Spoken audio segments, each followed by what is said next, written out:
Chasing Tales, Episode 74, Comfort. Pink has faced herself now. She must put it to the test. Pink made Kevin a mythic proposal, and she's been waiting for an answer, but he isn't even sure what she expects him to do. He was leaving everything he knew. Would his curiosity override his fears?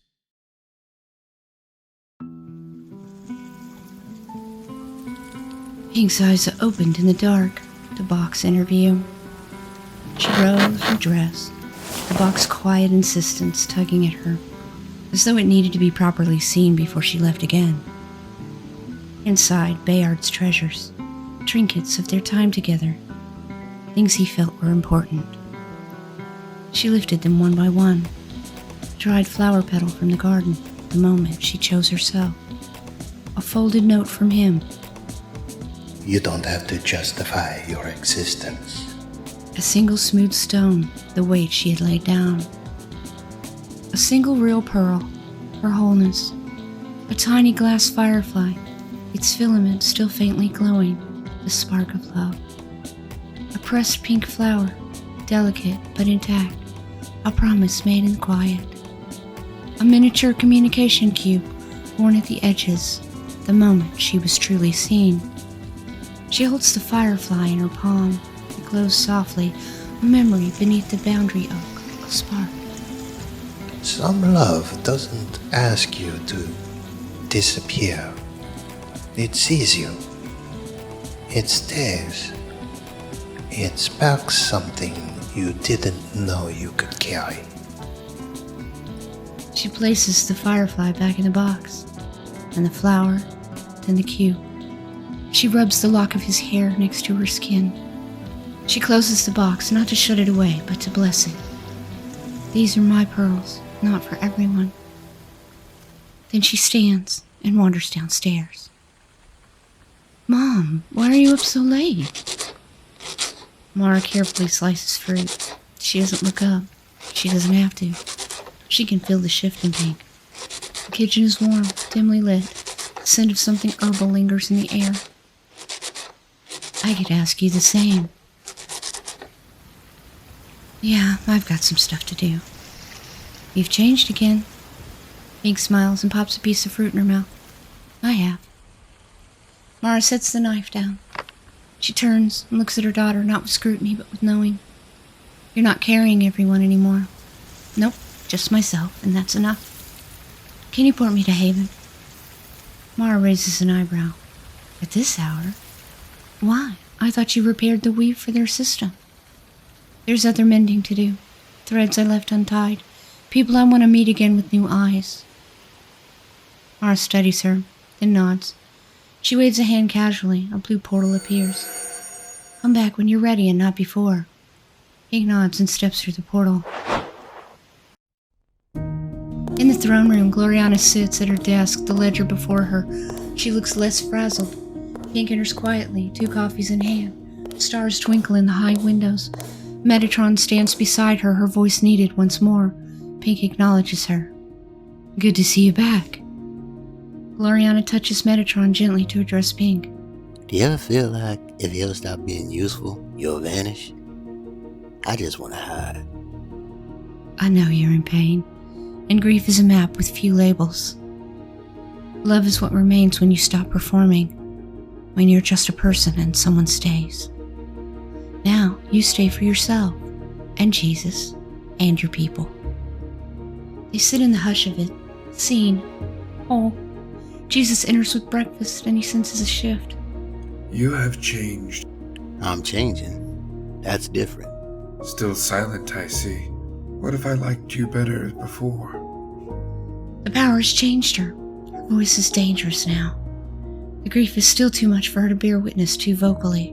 Give her time. She'll come around. Jesus looks on quizzically. I don't know how to be with you like this. Later that day, the trio wanders the garden outside the throne room. Pink and Glorianna walk through the garden. Pink touches a vine and it blooms.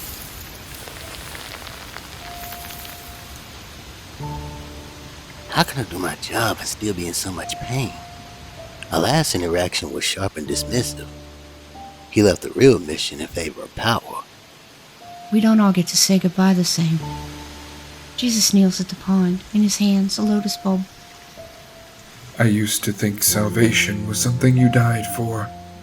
Now I think maybe it's something you plant. He presses the bulb into the mud, the water ripples. Glorianna kneels beside him. There's a long silence. There was a night in another garden, Gethsemane. He doesn't look at her. He speaks to the water, to the soil. I prayed so hard I bled through my skin. Not because I was brave, because I was terrified. Because I didn't want to carry it all. Because I wanted to be released from the burden of every soul I was bleeding for. And I thought that was love. The agony, the silence, the sacrifice. I thought that was what made me worthy. Finally turns to her. But love without choice isn't love. It's obedience. It's sacrifice dressed up as holiness. All's compassion for his humans came at the cost of my choice. He gave everything, even what wasn't his to give. He turned me into a symbol, a whisper, a dove, but never a person. Because someone had to. Jesus nods, eyes wet. Ald's compassion came at the cost of my choices too. My life. And we were never meant to be altars in some stone of the past. No. We were meant to be living water. They look at each other. Not as icons, not as myths, but as people. Family. They embrace. Not tightly, not desperately, just fully. And then a ripple. The surface of the pond stirs.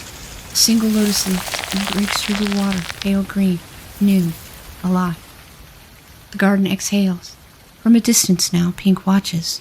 She doesn't interrupt. She sees them. They're planning something real now, not for her, for themselves. This is where they will find the strength to go on with something new. She smiles, soft, sure, then turns and walks away, her work here done.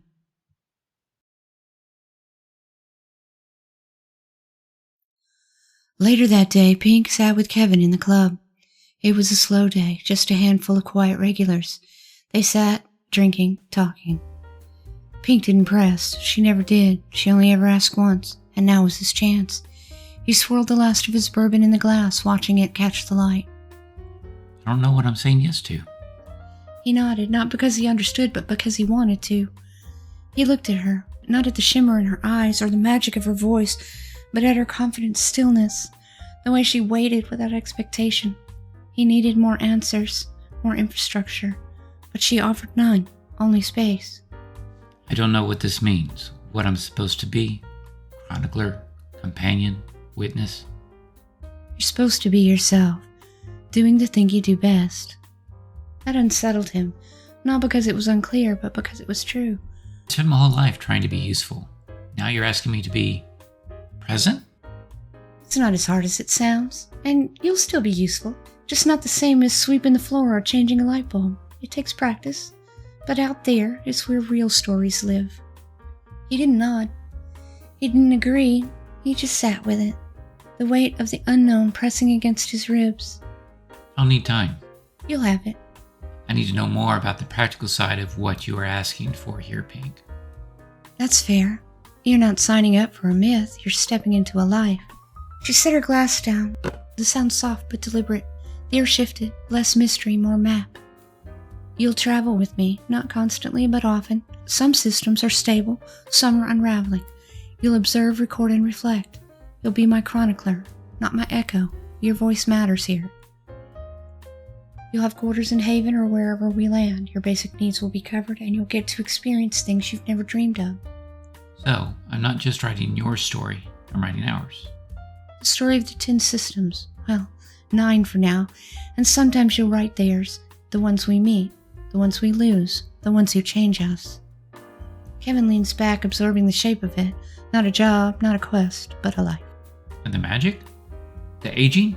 The whole immortal thing?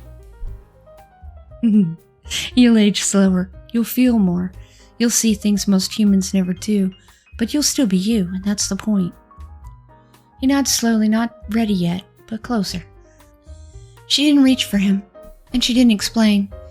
She simply let the silence bloom between them, and somewhere, behind the curtain, the story waited.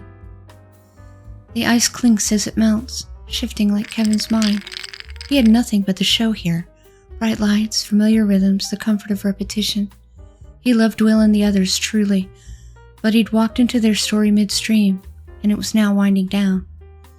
This offer from Pink wasn't a new chapter, it was a new book. A chance to see the unseen, to witness the architecture behind reality's curtain. Could he rightly pass it up? I don't know what I'm doing, but maybe that's the point. He didn't say yes, not out loud, but something in him leaned forward toward the unknown, toward her, and the curtain, somewhere, far off, rippled. In a world once built for sacrifice, they choose something softer. Presence. In the hush between what was and what's next, they remember they were never meant to be altars, only people, and that was enough. Stay tuned for Season 10 of Chasing Tales, Episode 75, Witness. Hey everyone, Pink Salmon here. Welcome back. Thanks for listening. If you could like, share, subscribe, and leave a comment, it would be greatly appreciated. Now it's time to thank the Buttermakers. I narrate, announce, and play Pink and Mara. George voices Kevin, Alamo plays Bayard, Pat voices Metatron, and Steve Dave plays Jesus. All music and sound effects are sourced from YouTube and Envato Elements, except guns. Those come from Creeper. This is an original production, written and produced by Pink Salmon. We hope you've enjoyed the story so far. We have 26 episodes to go. If you'd like to support the project, share it and pass it around to your friends. Thanks, and come back for the next episode of Chasing Tales. This is Pink, signing off. See you on the clip side.